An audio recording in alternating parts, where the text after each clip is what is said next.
Buenas noches.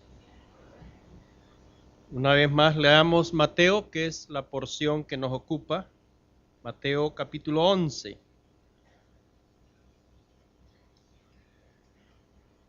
Verso 29, Mateo 11, 29. Llevad mi yugo sobre vosotros y aprended de mí, que soy manso y humilde de corazón, y hallaréis descanso para vuestras almas. Bueno, esa energía controlada, esa fuerza del carácter firmemente ajustada al control del Espíritu Santo, también se expresa, se manifiesta ante los hombres. Y vamos a mirar la mansedumbre, gracias, ante los hombres. Y para ello, nuevamente tenemos que tomar al Señor como modelo, como ejemplo.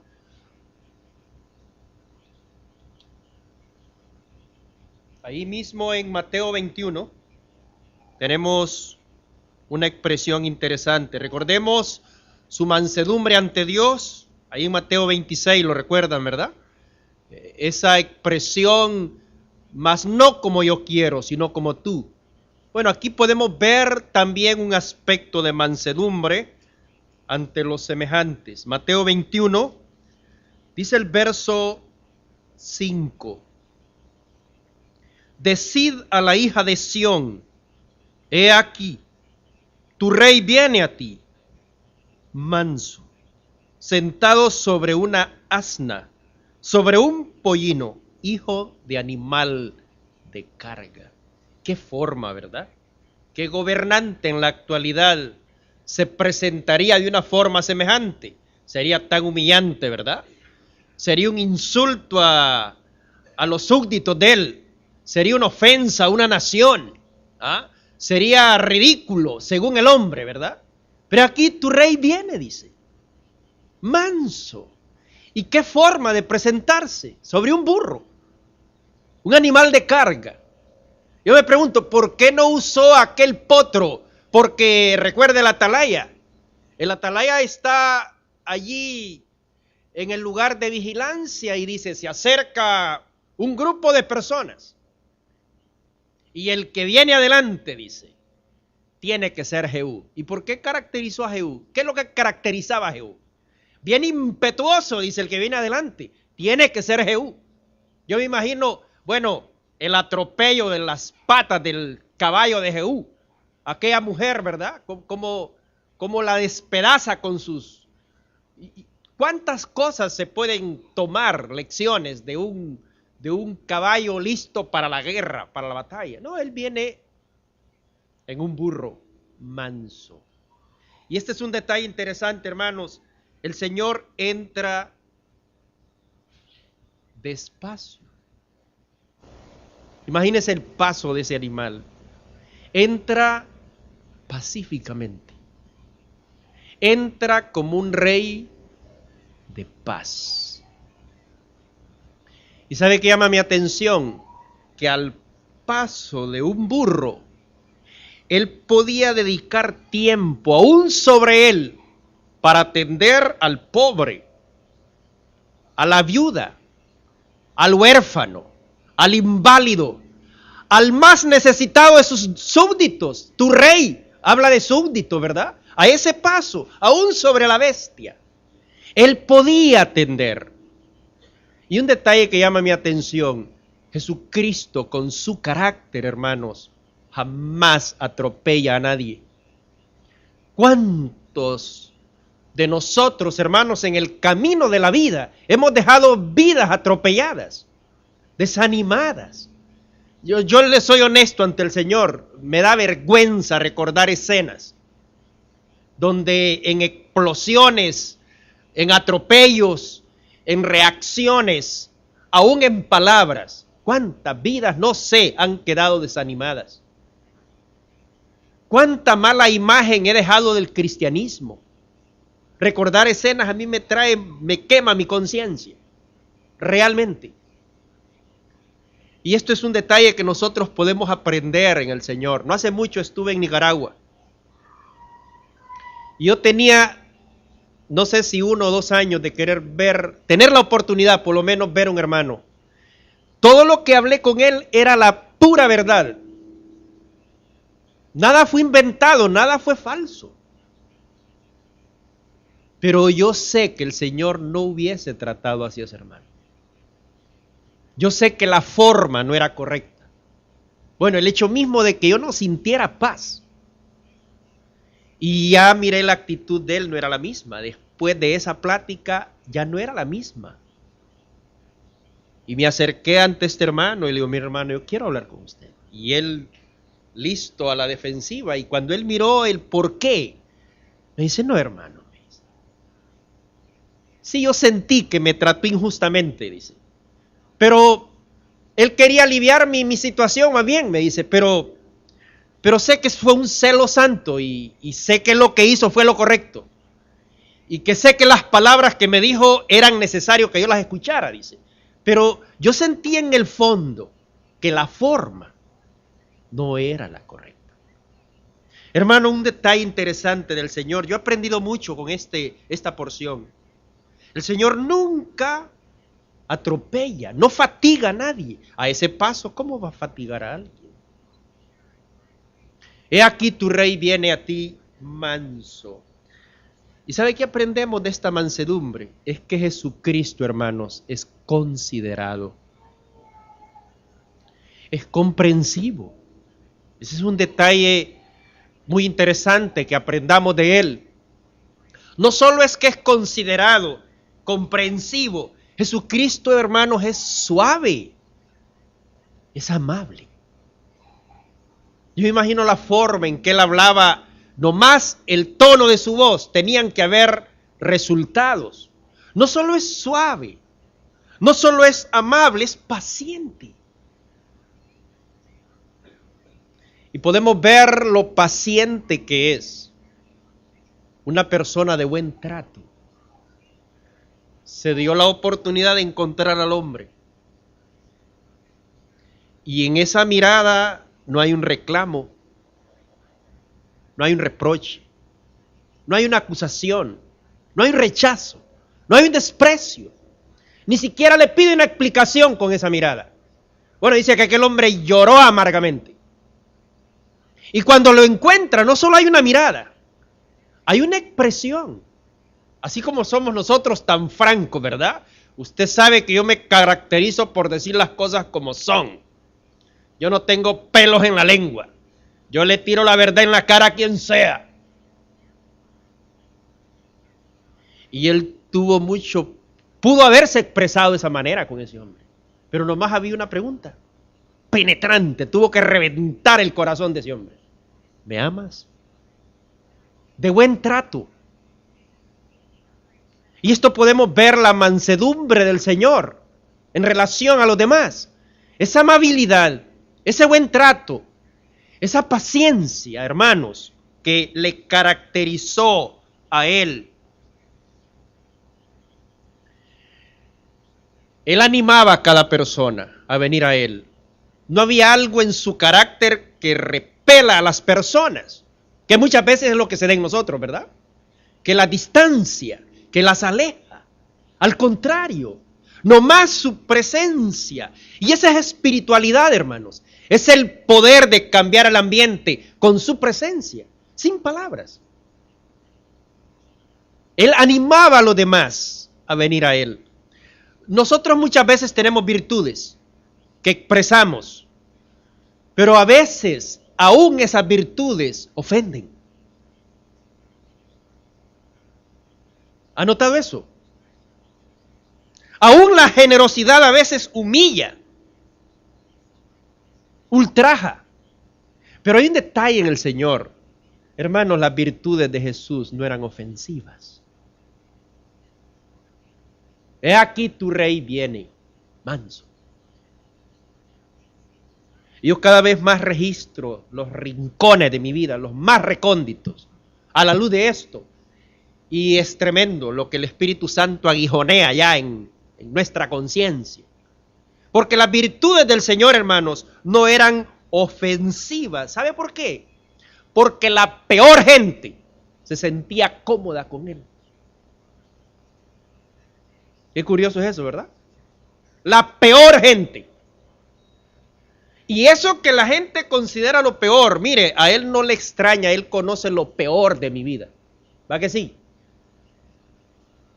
Pero aún eso peor de mi vida no le impulsa a desecharme. Yo no sé por qué razón, pero el Señor me extraña. Yo no sé por qué razón es mi amigo, no lo entiendo. Pero cuántas veces nosotros tenemos actitudes ante la sociedad. Mira el fariseo, ¿verdad? Cuando mira a, pues ¿cómo es posible? ¿Ah? Come con pecadores, con lo peor de la sociedad. Aún aquel fariseo en su mente, él no expresa nada, pero en su mente él dice, si este fuese profeta, sabría, mire qué forma despectiva, qué clase de mujer es esta. Simón, ¿ves esta mujer? Me imagino el susto de Simón. El Señor estaba leyendo su mente. Simón, ¿ves esta mujer?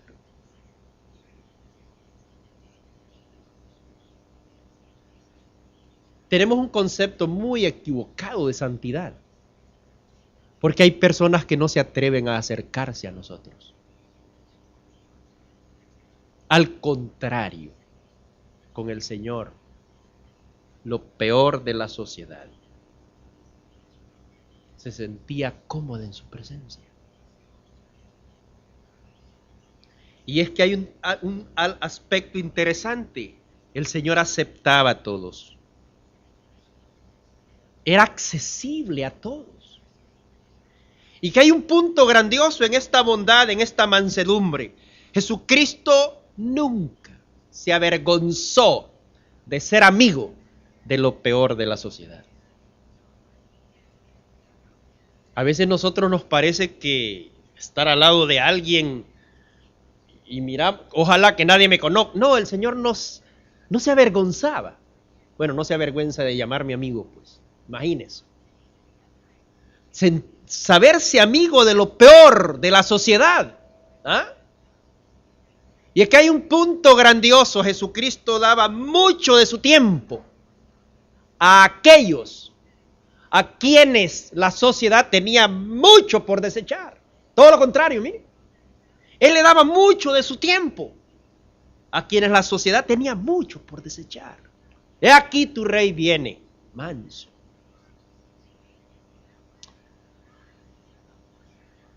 Miremos en Números,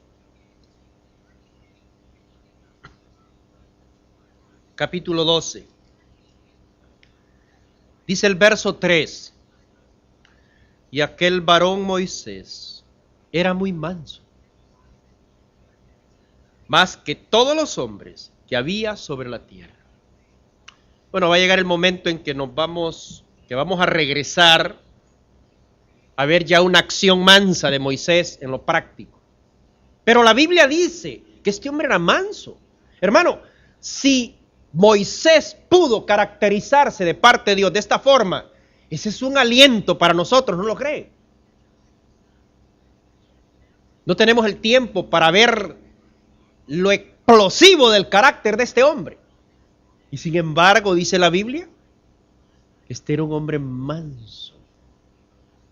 Algunas veces nosotros no queremos ser mansos. Bueno, es que no es la mansedumbre humana.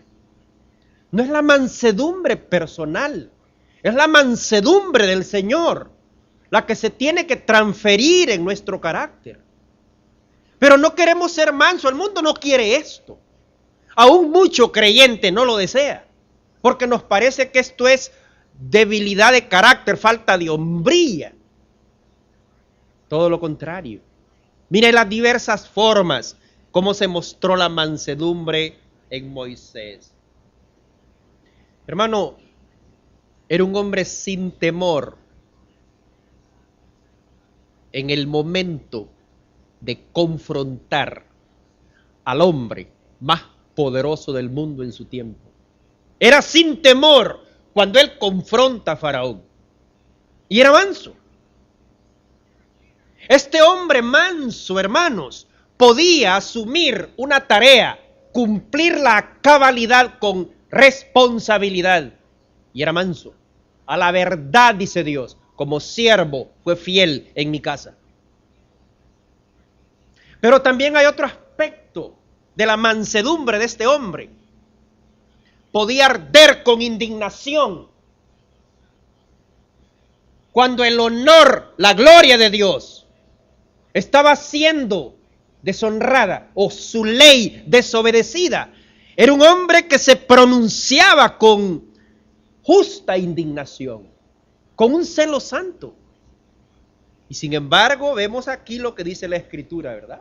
Era un hombre manso. Pero hay una mezcla de cualidades en el carácter de este hombre. Hermano, este hombre tenía una vida vigorosa, pero a la vez tierna, a la vez humilde. Que muchas veces nosotros solo nos vamos a un extremo, ¿verdad? Querernos mostrar enérgicos, pero ásperos. No, este hombre tenía una vida vigorosa, pero a la vez una vida tierna. A la vez una vida humilde. Era el hombre capaz de ayudar, de detener al que está en el error. Mire a Coré, analice, estaba mirando, Moisés prácticamente le dio a ese hombre toda una noche para que reflexionara, para que reaccionara. Tuvo la capacidad de ir y detener a alguien que estaba actuando mal, confrontarlo, para ayudarlo a emprender nuevos logros para Dios. Hay otro detalle interesante en este hombre manso, un hombre de espíritu fuerte, pero abierto a la enseñanza. ¿Va que no es común? Bueno, ¿y vos quién sos? No, un hombre abierto a la enseñanza. Qué maravilloso, hermanos. En cuanto a nosotros, ¿qué es mansedumbre? Bueno, hermanos, la vida está llena de situaciones provocativas que nos tientan y es impredecible en qué momento nos tientan. Es como un relámpago. La vida está llena de situaciones provocativas que nos tientan a perder nuestra compostura.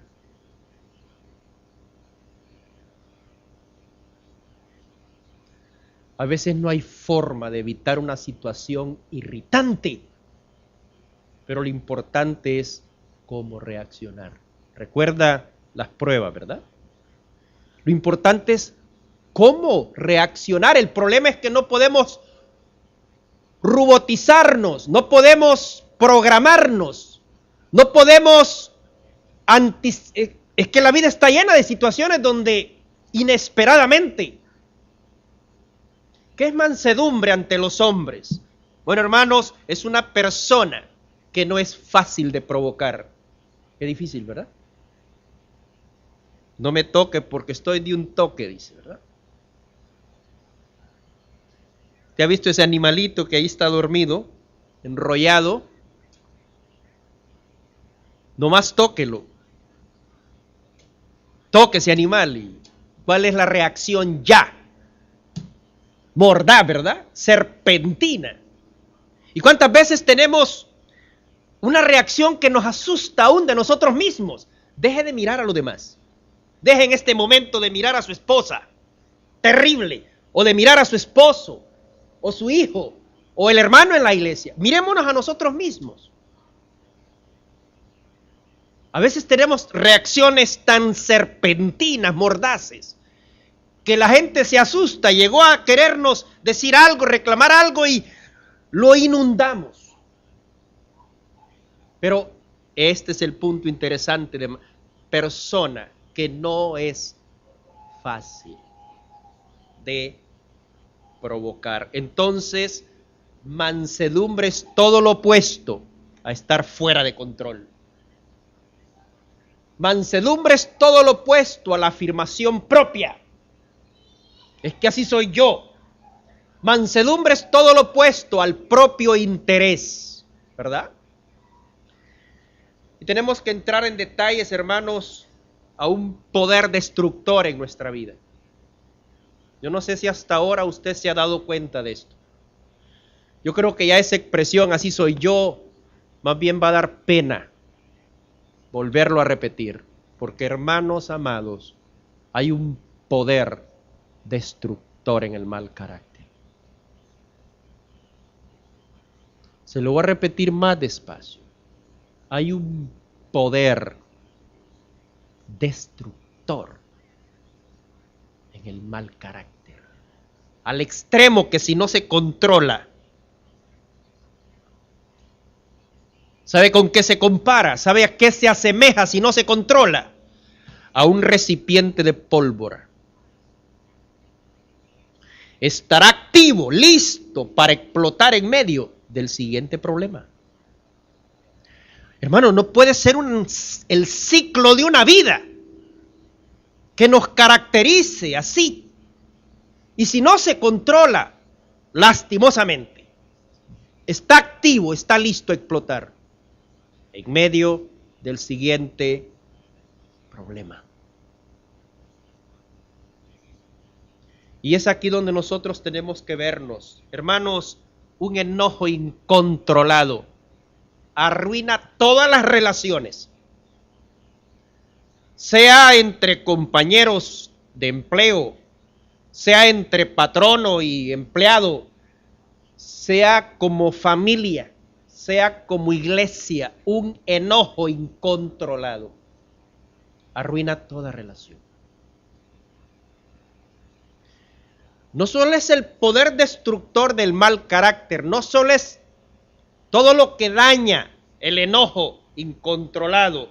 Hermano, hay un peligro en ser un hombre arrebatado, un hombre de ardor, un hombre con ánimo pronto a enfurecerse, a explotar, a ser revuelto. Hay un gran peligro, porque esto hace que los demás sean afectados por el pecado. Provoca tensiones. Esto no es nada grato, hermanos amados. Y es aquí donde nosotros podemos ver cómo por la furia el sentido moral queda nublado por los efectos del mal carácter. De ahí viene la brutalidad en la cólera, cuando las cosas no salieron a la medida de mis deseos. ¿Y por qué digo la brutalidad en la cólera? Porque queremos hacer sentir a los demás. Aún azotamos puertas, ¿o no? Aún tiramos lo que encontramos al paso. Cómo el sentido moral, cómo la mente queda nublada por el efecto, el vapor del mal carácter. Y viene la brutalidad en la cólera. Ya no es un castigo. Es una crueldad que hacemos aún, según nosotros, dando una disciplina a un hijo. Ah, hermano, cuánto efecto puede provocar esto.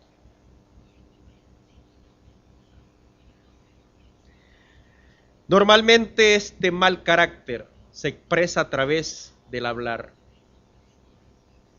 Casi siempre. O sea, hermanos, palabras ásperas.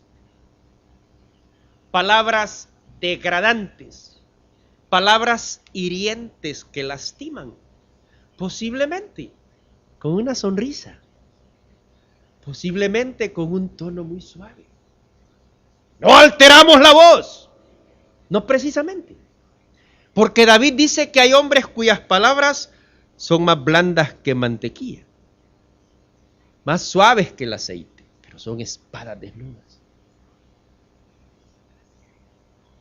Estas palabras ásperas, degradantes, hirientes, que lastiman, hermanos, en las que abunda el insulto, en las que abunda el reproche, la recriminación. ¿Sabe con qué se compara?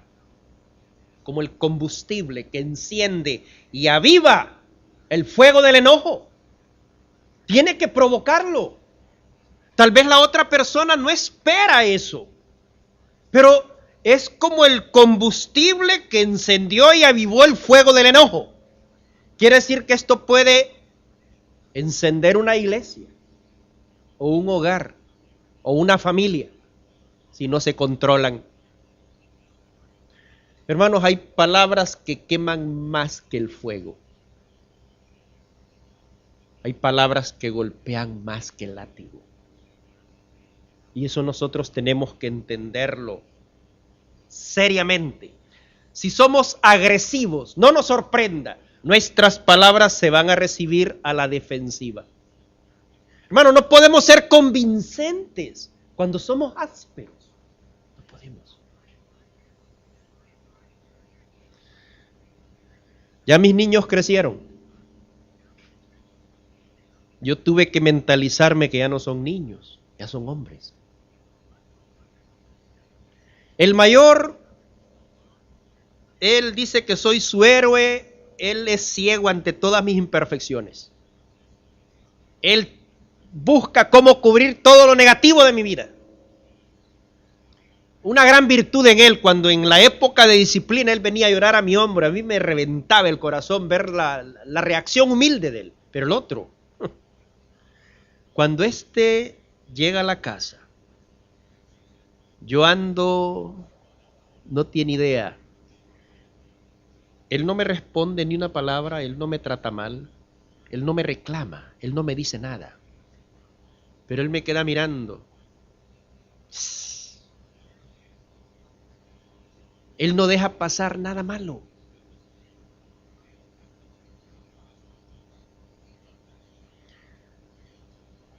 Algunas reflexiones deben ayudarnos.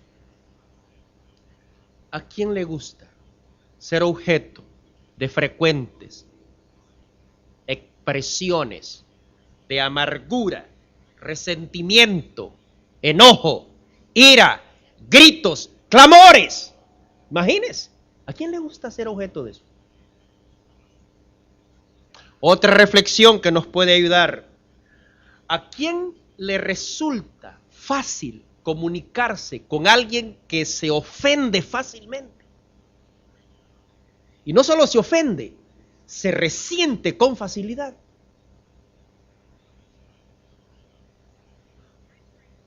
Otra reflexión que nos puede ayudar.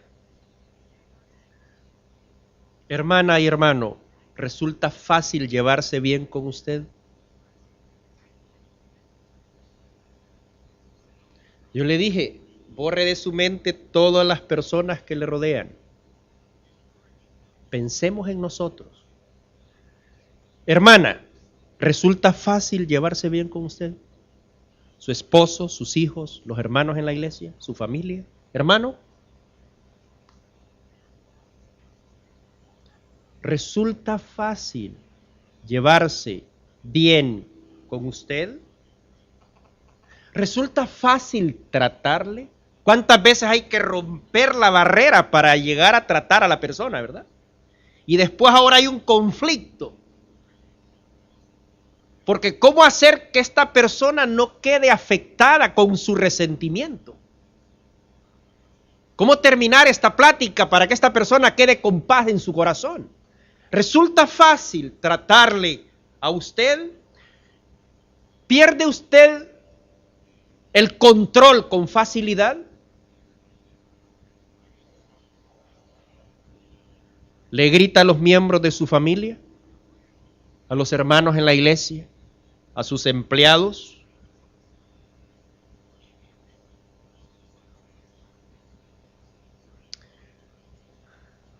Es bien difícil trabajarle al cristiano, ¿sabía eso? A veces es mejor trabajarle a un impío, ¿sabía eso? Y es una vergüenza, hermanos, cuando hay hermanos que tienen dinero y miran a un hermano en miseria y son capaces de regatearle hasta lo último, incluso no pagarle, porque solo estamos mirando nuestros intereses. No solo fue eso, como lo trataron. A mí me avergüenza ver y oír, por lo menos en el lugar donde yo vivo, cómo hermanos tratan a sus empleados. Trato mejor la suela de este zapato yo.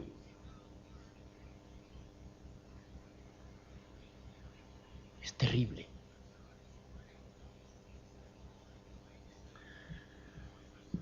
Necesitamos salvar el compañerismo, hermanos. Necesitamos rescatar la unidad. Necesitamos rescatar la armonía.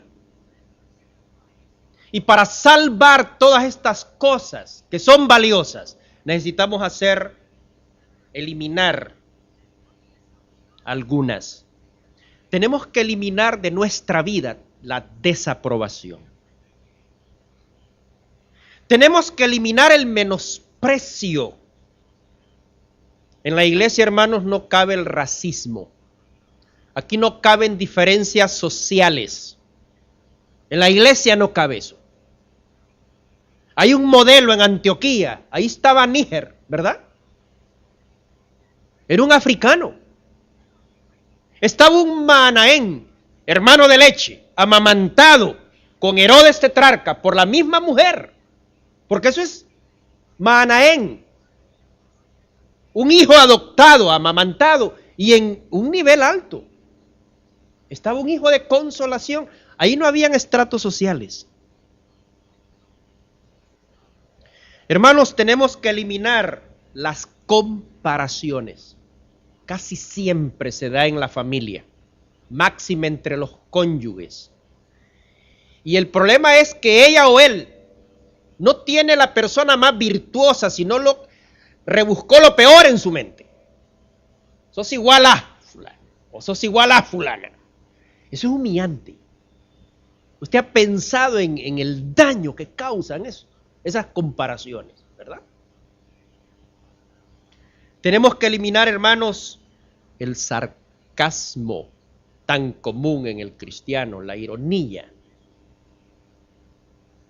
Tenemos que eliminar, hermanos, las burlas, las bromas indignas. A mí me ofende un muchacho que a veces viene acá. Gracias a Dios que no está en esta iglesia, pero me ofende todo lo que escucho de las burlas de todos los hermanos. Yo creo que cada creyente merece respeto. El hecho mismo que sea un portador de la imagen de Dios. Y el problema no es tanto en él. Como alguien dice que el problema no está en el cerdo, sino en quien le da de comer. El problema es aquel que se ríe de toda esta basura. En lugar de reprenderle, confrontarle a que mejore o cambie. O apartarse de él. Pero esas burlas, esas bromas indignas, hermano, eso tiene que desaparecer. Esa respuesta cortante. Yo he estado en muchas reuniones donde siervos del Señor, obreros, misioneros o ancianos, ¿cómo humillan a la iglesia? ¿Cómo ultrajan a hermanos? Respuestas tan groseras. Yo me pregunto, pero este hombre, ¿quién es y por qué tiene que tratar hacia la iglesia? Hermanos, tenemos que eliminar de nuestras vidas ese desaire agresivo, la intriga. Cristianismo es una fe sin intriga. Una frase corta, pero difícil vivirla. Analícese a usted mismo cuando llegó la oportunidad de hablar de un igual a usted en el ministerio. Analícese. Vea aflorando la intriga ahí. Tenemos que eliminar, hermanos, palabras como las quejas. Tenemos que eliminar, hermanos, las expresiones de envidia, de resentimiento, las críticas infundadas. Quiero dejarles una tarea. Ahora es jueves, ¿verdad?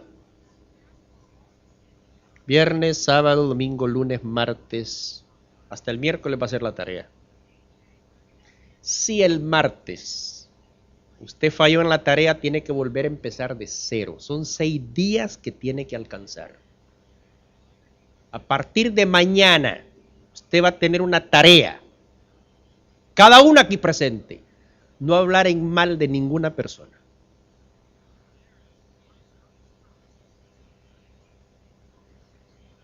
Es muy sencillo eso, ¿verdad? Bueno, quiero verlo. ¿Sabe qué es lo que va a descubrir? ¿Sabe qué es lo primero que usted se va a asustar? Que la crítica llegó a ser tan parte de su carácter que le va a costar convivir sin ella. Le va a ser difícil. Entonces, a partir de mañana, usted tiene una tarea por 6 días. No va a hablar en mal de ninguna persona. No hace mucho, bueno, hace mucho fue eso. Perdón, no es que no hace mucho. Pero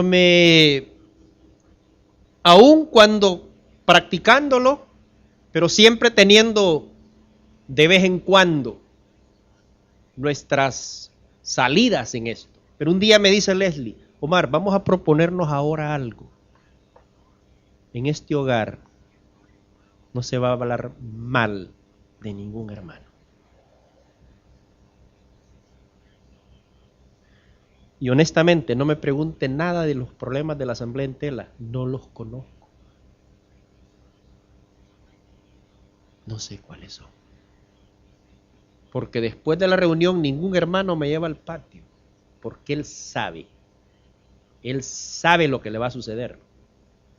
Yo lo voy a tomar de la mano y por decir algo lo llevaron de Claudio. Claudio Dewing me dijo esto y ahí después que vean cómo se las arreglan.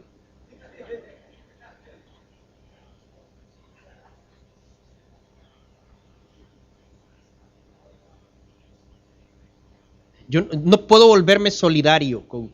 Hermano, ¿cuánto daño está haciendo la lengua?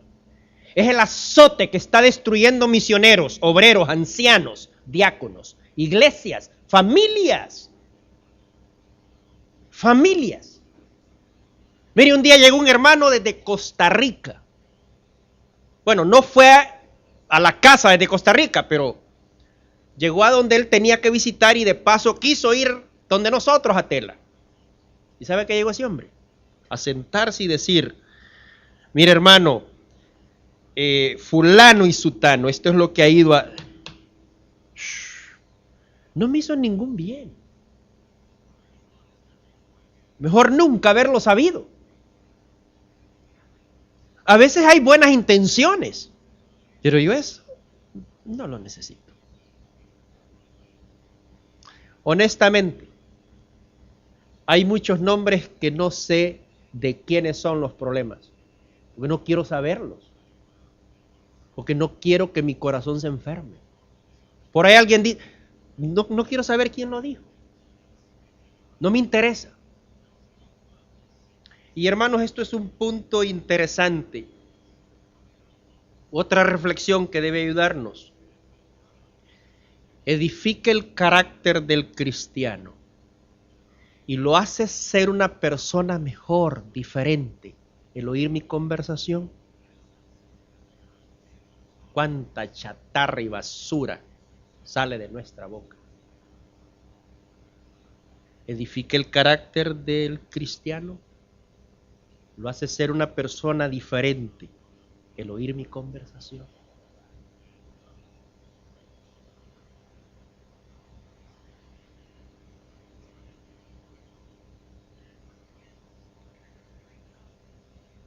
Otro detalle de mansedumbre, no solo es una persona que no es fácil de provocar.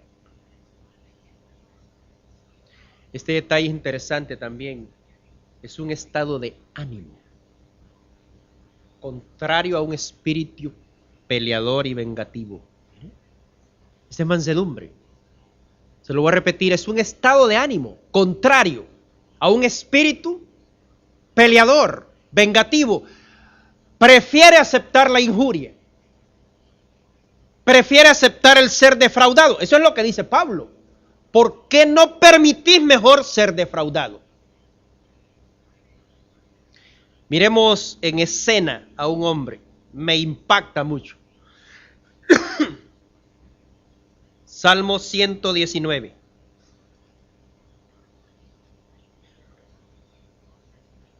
Dice el verso 23. Salmo 119, verso 23.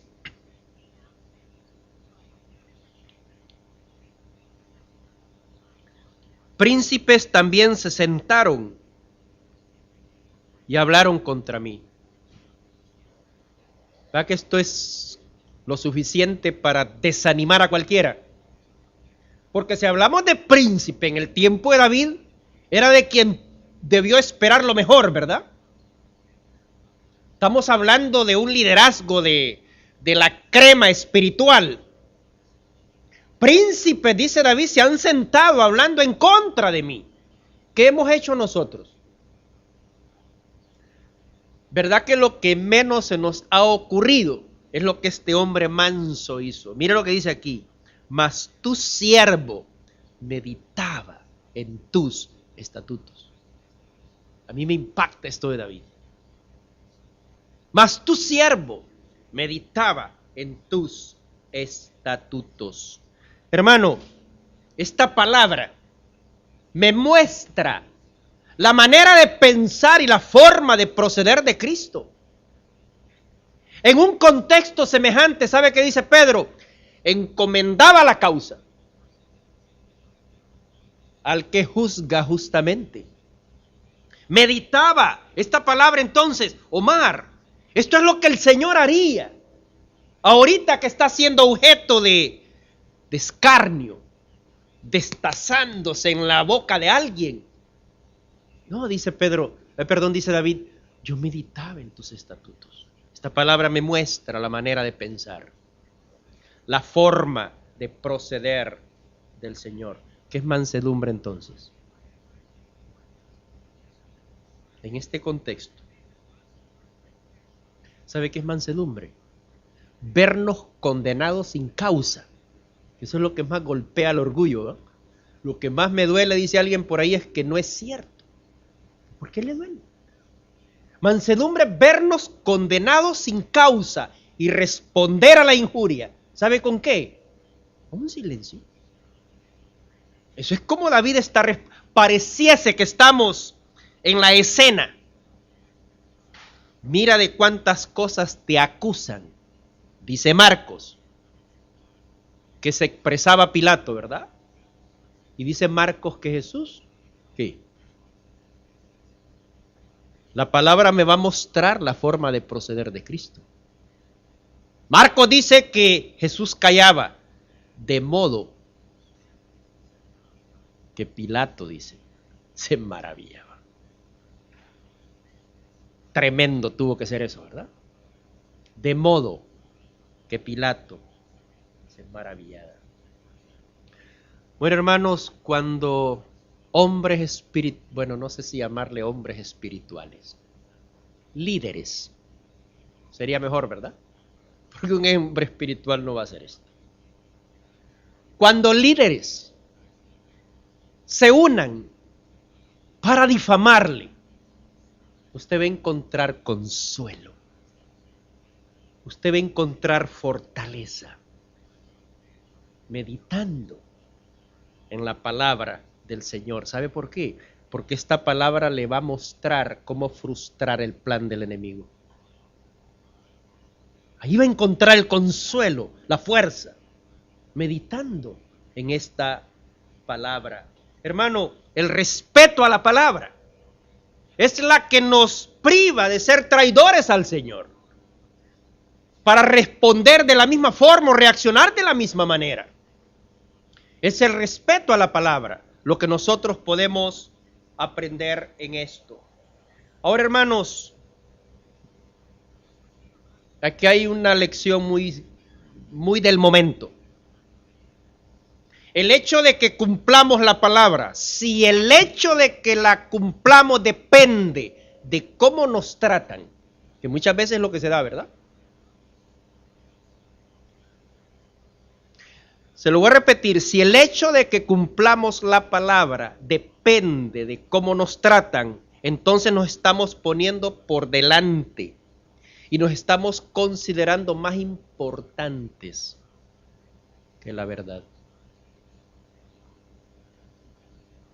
¿Y cuántas veces viene el desánimo? ¿Sabe qué es el desánimo? Es la desesperación del amor propio lastimado. Es el orgullo herido. Ese es el desánimo. David dice, tu siervo meditaba en tus estatutos. Sí, hermanos, no podemos torcer la verdad. para seguir lo que sentimos. Mire a mí cómo me han tratado. Porque entonces, hermanos, osadamente haría que la verdad me siga a mí. Si voy a hacer lo que yo siento.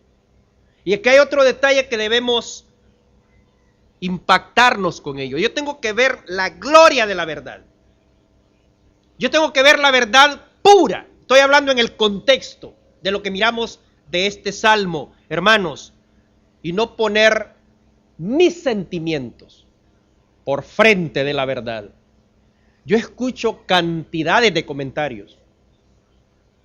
Una reunión es buena o mala dependiendo de cómo lo trataron. Incluso algunos se desaniman de que no quieren volver a la reunión. Hermano amado, una reunión no es buena o mala, dependiendo de cómo me tratan. Porque entonces la persona importante soy yo. No es la palabra de Dios. No es la presencia del Señor. He encontrado ancianos que me lo han dicho, que quieren no solo renunciar, sino congregarse en otra iglesia, porque no se portan la forma como se les trata en la iglesia. Una reunión no es buena o mala, determinando de cómo a mí se me trata. Entonces, hermanos, si así fuera, entonces la persona importante soy yo y no la verdad. Bueno, hermanos, la dirección que hemos de seguir no lo tiene que determinar mis sentimientos. Lo que importa no es lo que yo sienta, lo que importa es la voluntad de Dios. No tengo que ocuparme en la situación, mi relación con Cristo es más importante. Yo no tengo que darle mente al trato que me dieron.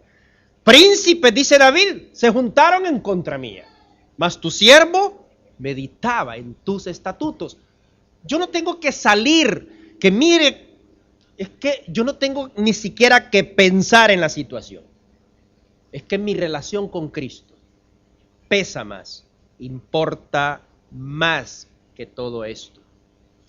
Hermano, en el camino de la vida, ¿cuántas cosas se encuentran de nosotros mismos? Y tenemos que mirar la gloria de la verdad por sobre nuestros sentimientos.